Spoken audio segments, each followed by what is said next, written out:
Qu'est-ce qu'il a fait encore, Karim Benzema? Sans déconner. Hein. Là, c'est c'est du GOAT. Là, franchement, sans déconner. Salut à tous, footeuses et footeux de la famille, c'est Thomas. Victoire du Real Madrid, courte victoire contre la Lanterne Rouge, 1-0, un but de Casemiro, son 4e de la saison, avec une magnifique passe, la 7e de la saison, de Karim Benzema, qui a fait un truc de gueudin. Je vais vous montrer les images. Alors, est-ce qu'il y avait hors-jeu sur la passe de Marcelo? On va voir ça ensemble. Est-ce qu'il y avait penalty avant aussi sur Karim Benzema? On va voir ça ensemble, les amis. Mais d'abord, bombardez-moi la barre des likes. Ça vaut combien, les amis, cette victoire de Benzema? Cette victoire de Benzema, vous voyez le lapsus, cette victoire de Madrid. La dernière fois, on a atteint 1500 likes. Est-ce que ça peut atteindre la même chose, les amis? Dites-moi tout. Et n'hésitez pas à vous abonner. Bientôt, 130 000 abonnés. Et la cloche pour ne rater aucun live. Le live de Madrid-Rétafé, ça va être chaud bouillant jeudi soir, les amis. Donc... Ramos, qui n'a pas été ouf ce soir, Casemiro, qui a été énorme, on verra une note de joueur à la fin de la vidéo, s'en sortent avec ce petit 1-0. Il y avait l'occasion avec le mauvais résultat du 2-2 hier contre le Celta, allez voir le débrief là-haut, que Madrid donc prenne 2 points d'avance. Et là, c'est fait. Donc il y a un petit avantage psychologique et même numérique, sachant que le Classico est gagné par Madrid, donc si égalité...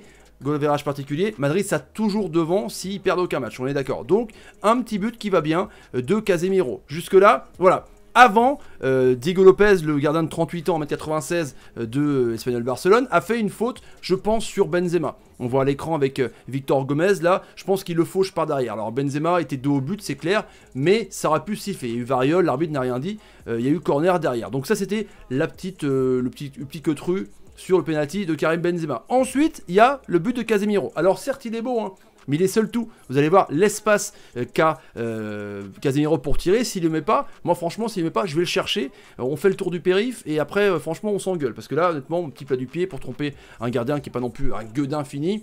But de Casemiro, le but qu'il fallait. Et justement, ce qui s'est passé juste avant, les amis, c'est ça. Voilà. L'inspiration génialissime de Karim Benzema. Sur une lancée de Casemiro, de Marcelo, on va voir justement pourquoi je vous dis qu'il y a peut-être hors-jeu ou pas, j'en sais rien, on verra. Benzema, donc il est écarté côté droit, et il fait une talonnade entre les jambes de Spinoza ou Cabrera. Alors, il y a de la réussite, c'est clair, mais mine de rien, on voit quand même qu'il tourne la tête pour faire cette talonnade. C'est une talonnade quand même, il a vu Casemiro, il a vu un maillot vert au centre, et là il fait une talonnade, mais c'est du génie. C'est du génie, c'est un génie de toute façon. Il a des stats de fou, c'est pour moi sa meilleure saison. Alors est-ce que Benzema peut être dans le classement du Ballon d'Or, avec évidemment Lewandowski qui domine tout, mais est-ce que Benzema concrètement peut faire podium Ballon d'Or cette année? Mettez-moi en commentaire, tiens, est-ce que Benzema peut faire podium Ballon d'Or cette année? Si, évidemment, il y a Champions League derrière et tout pas, patati patata, mais là, 17 buts, 7 passes D, tellement important pour le Real, parce que là, hormis son doublé la dernière fois, là, c'est encore lui qui fait la passe D, c'est un caviar, mais cette talonnade, il faut avoir un geste génial, nommez-la, hein, on appelle ça maintenant une Benzema, quoi. Il y a la Madjer, maintenant c'est une Benzema, truc de ouf les amis. Alors, le petit doute, c'est sur son hors-jeu. Marcelo, je crois que c'est... Alors, je suis pas sûr, je crois que c'est Ramos qui lève le bras. Donc là, il n'y a pas hors-jeu, on est d'accord. Parce que là, il est couvert par la défense. Alors, il y en a qui vont dire, ouais, machin, nani, ici, il y a hors-jeu, il y a hors-jeu. Là, la photo, c'est pas le départ du ballon, mais il n'y a pas hors-jeu. De toute façon, c'est dévié en plus par un défenseur de l'Espanyol Barcelone. Donc, de toute façon, quand c'est dévié quand c'est remis en action par un joueur adverse, il n'y a pas hors-jeu. Ensuite, après, tu as Benzema qui va écarter à droite. Donc Benzema est en hors-jeu de position, mais c'est pas lui qui a le ballon en premier. On est d'accord. Donc voilà, je vous mets la photo arrêtée de Marcelo. Donc là-dessus, il n'y a pas hors-jeu. En tout cas, pour l'arbitre. Et voilà, il n'y a pas hors-jeu. C'est comme ça, les amis. Voilà, donc j'ai mis la petite flèche là-haut. Hein, je crois que c'est Ramos. Qu'est-ce qu'il foutait là encore une fois, Ramos? Que tu as Varane derrière. C'était Ramos, les amis. C'était Ramos.